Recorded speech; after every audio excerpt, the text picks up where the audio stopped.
साल था 1983 जब आर्कियोलॉजिस्ट्स की एक टीम गुजरात के ढबारी गांव के पास अरब सागर में कुछ एक्सप्लोर कर रही थी। समुद्र की 130 फीट की गहराई में जाने के बाद वो जो देखते हैं वो सचमुच चौंका देने वाला था। वो बिना देरी किए बाहर आते हैं और अपने बॉस को फोन लगाते हैं। कुछ देर तक रिंग जाने के बाद उधर से आवाज आती है, हेलो। इसके बाद कोई आवाज नहीं आती क्योंकि हैरान परेशान आर्कियोलॉजिस्ट्स बिना रुके वो हाल सुनाना शुरू करते हैं जो उन्होंने समुद्र में देखा, और उसे सुनते ही बॉस के हाथ से फोन छूट जाता है। आखिर उन्होंने समुद्र में ऐसा क्या देख लिया कि उन्हें ठंड में भी पसीने आ गए, जिसे जानकर बॉस भी कुछ बोल नहीं पाए। जानने के लिए चलिए हमारे साथ अरब सागर की उसी गहराई में समुद्र में उठती इन लहरों को देखिए, जिनमें जितना शोर है उसके अंदर पसरा है उतना ही सन्नाटा, और उसी सन्नाटे में दफन है न जाने कितने ही रहस्य। समुद्र के नीचे आज भी कई ऐसे राज दबे हैं जिनके बारे में किसी को कुछ नहीं पता। कुछ सालों पहले अरब सागर की गहराई में ऐसी ही एक साइट खोजी गई जिसे देखकर हर कोई हैरान था। दरअसल वो एक भरी पूरी नगरी थी, ऐसी नगरी जो इतनी खूबसूरत थी कि जिसे कोई एक बार देख ले तो बस देखते ही रह जाए। ऊंची ऊंची दीवारें, बड़े बड़े गेट और उन पर की गई नक्काशी, सड़कें, भव्य महल, पूरा वेल प्लान्ड शहर जो आज के शहरों को भी पीछे छोड़ दे। समुद्र की गहराइयों में ऐसी नगरी देखकर आर्कियोलॉजिस्ट्स हैरान थे।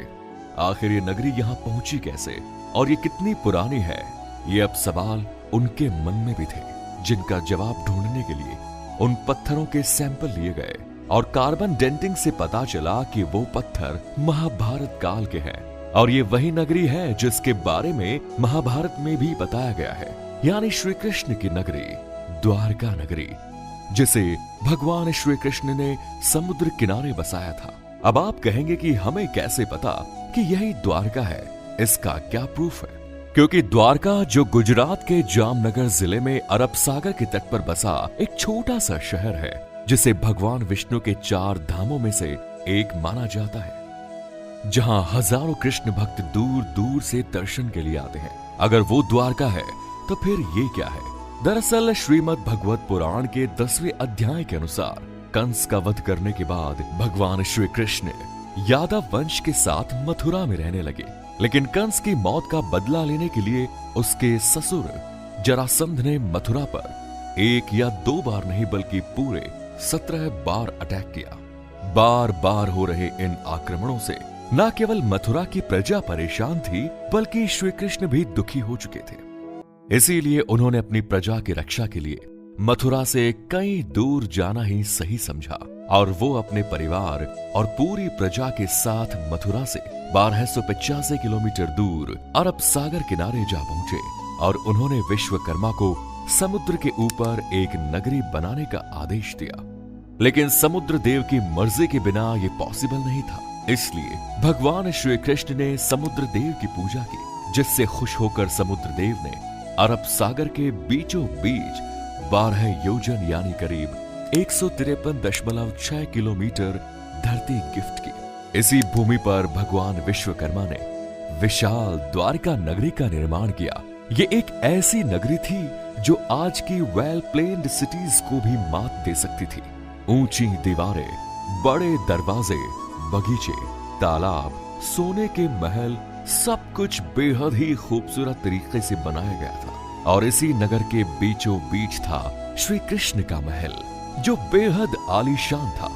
पूरे यादव वंश और पूरी प्रजा को यहाँ पर बसाने के बाद श्री कृष्ण वापस मथुरा गए और जरासंध से युद्ध किया। उनका वध करने के बाद वो अपने परिवार के साथ हंसी खुशी रहने लगे।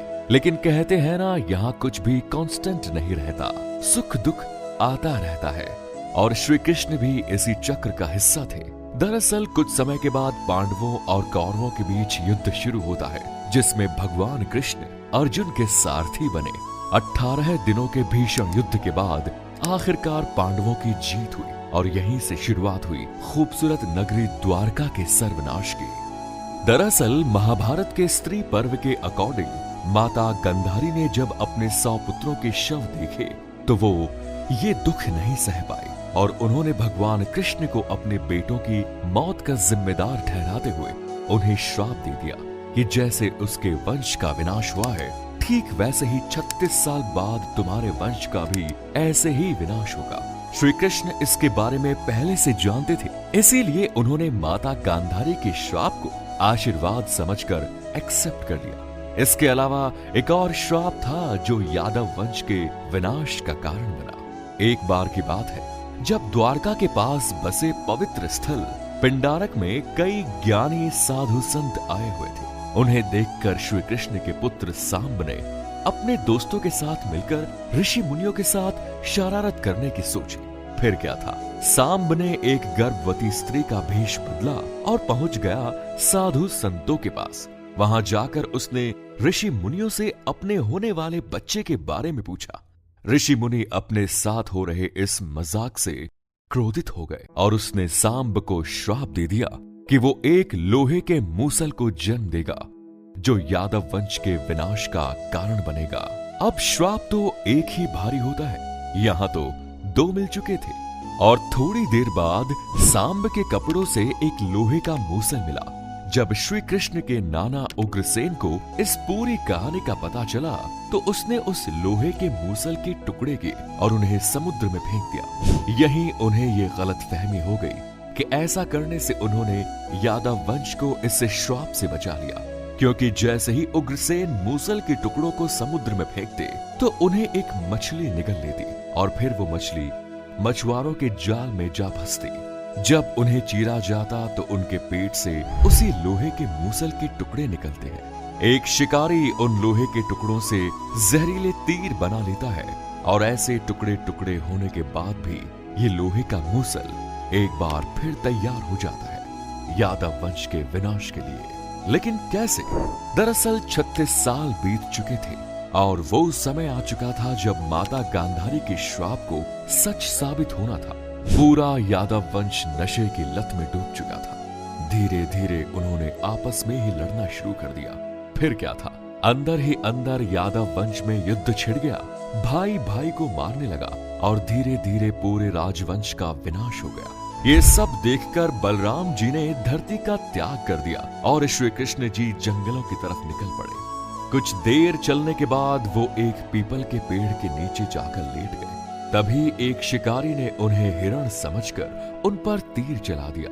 ये वही शिकारी था जिसने मछली के पेट से निकले टुकड़ों से तीर बनाया और ये वही जहरीला तीर था जो लोहे के मूसल से बना था। जैसे ही ये जहरीला तीर श्री कृष्ण को लगा तो उनकी मौत हो गई और उन्हीं के साथ पूरा यादव वंश खत्म हो गया। जब अर्जुन को इसका पता चला तो वो दौड़कर द्वारका पहुंचे, लेकिन तब तक वहां सब कुछ खत्म हो चुका था। पूरी द्वारका आग में जल रही थी। इसके बाद अर्जुन ने जैसे तैसे खुद को संभाला और जलती हुई नगरी से लोगों को बाहर निकाल दिया। खाली होते ही द्वारका नगरी हमेशा के लिए समुद्र में समा गई। अब आपका द्वारका को लेकर जो कंफ्यूजन है उसको भी दूर करते हैं। दरअसल आज द्वारका को 2 हिस्सों में बांटा गया है, द्वारका और बेट द्वारका। द्वारका समुद्र के किनारे बसा एक छोटा सा शहर है और बेट द्वारका अरब सागर के बीच बसा एक द्वीप। काफी सालों तक तो बेट द्वारका को माइथोलॉजी या पौराणिक कथा मानकर नेग्लेक्ट किया जाता रहा। इसका रीजन ये था कि हमारे पास ऐसा कोई प्रूफ नहीं था जो पौराणिक कथाओं में शामिल इस खूबसूरत सी नगरी को असली साबित कर सके। 1930 में अरब सागर में खोज की गई और इस दौरान बेट द्वारका के कई अवशेष मिले। फिर 1963 में इस आइलैंड पर खुदाई की गई तो कई पुरानी मूर्तियां और आर्टिफैक्ट हाथ लगे। फिर कई इंटरेस्टिंग थ्योरी सामने आई जो इस बात का सबूत थी कि श्री कृष्ण बेट द्वारका में अपने परिवार के साथ रहते थे।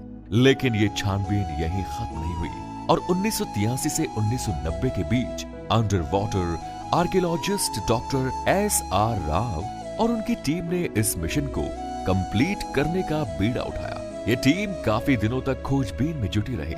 इसके बाद उन्हें पानी के नीचे एक खूबसूरत नगरी के अवशेष मिले। लेकिन यहाँ पर भी सवाल वही था कि क्या सच में समुद्र की गहराई में जो अवशेष मिले हैं वो श्री कृष्ण की नगरी द्वारका के ही थे? इसका पता लगाने के लिए आर्कियोलॉजिस्ट्स ने उन पत्थरों की कार्बन डेंटिंग की। कार्बन डेटिंग से करीब 50,000 साल पुराने किसी अवशेष के बारे में पता लगाया जा सकता है कि वो किस युग का है। डॉक्टर नरहरि आचार्य ने महाभारत में मेंशन ग्रहों की स्थिति एस्टेरॉइड्स के जरिए ये कैलकुलेट किया कि महाभारत का युद्ध 3120 बीसी में बसा हुआ था और महाभारत के अनुसार उसी युग में ही द्वारका का भी निर्माण हुआ। जब पत्थरों की कार्बन डेटिंग की गई तो पता चला कि ये पत्थर उसी समय के हैं, लेकिन पत्थरों का क्या है, वो तो किसी भी युग के हो सकते हैं। और इससे ये कैसे पता चला कि ये द्वारका के ही अवशेष हैं? इस बात को प्रूव करने के लिए आर्कियोलॉजिस्ट्स कूद गए अरब सागर में और समुद्र में मिली इसी नगरी का एरिया मापना शुरू कर दिया। और शायद आपको जानकर हैरानी होगी कि इस नगरी का मेजरमेंट 12 योजन यानी 153.6 किलोमीटर का था। भागवत पुराण के अनुसार ये उतनी ही जमीन थी जितनी समुद्र देव ने श्री कृष्ण को द्वारका बसाने के लिए दी थी। और ये इस बात का सबूत था कि ये श्री कृष्ण की नगरी द्वारका है और समुद्र के नीचे आज भी ये खुदाई जारी है। तो ये थी कहानी श्री कृष्ण की नगरी द्वारका नगरी की। उम्मीद है आपको इससे काफी कुछ सीखने को मिला होगा। बहरहाल वीडियो पसंद आई तो लाइक करें, शेयर करें और हाँ, चैनल को सब्सक्राइब जरूर करें। धन्यवाद।